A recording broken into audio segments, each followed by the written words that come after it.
The hadith from the Holy Prophet sallallahu alaihi wasallam, he states, contemplate and think about everything except the essence of God. The actual essence of God is something beyond your comprehension. And this is only logical because Allah is unlimited. We are limited. The limited can never encompass the unlimited. That's a logical impossibility.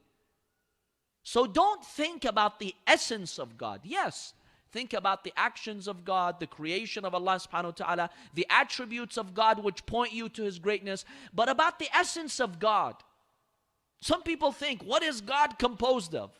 That's beyond your comprehension. Allah is not physical for Him to be composed of anything. But how does His knowledge work? How does He know things? How does He process information and data? That's beyond our comprehension. We know God knows. How does He know? That's beyond our comprehension. Because ilm, the knowledge of Allah subhanahu wa ta'ala, is His essence. The beauty of believing in the one God is that Allah subhanahu wa ta'ala is not divisible. We don't believe that God is an essence and a part of it is knowledge, a part of it is power, a part of it is wisdom. No.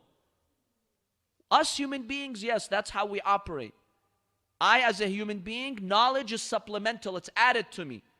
I don't have knowledge, then I acquire knowledge. But that's not how it works with Allah subhanahu wa ta'ala. Allah Himself is knowledge. Himself is power. That's the meaning of His essence. But this is difficult for us to grasp because we're limited beings.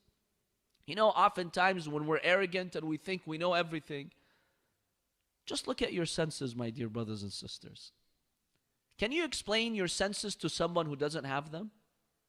If someone is born blind, they don't know what colors are, they don't know what light is, can you explain to them what vision means? What it means to see? Try. Can you?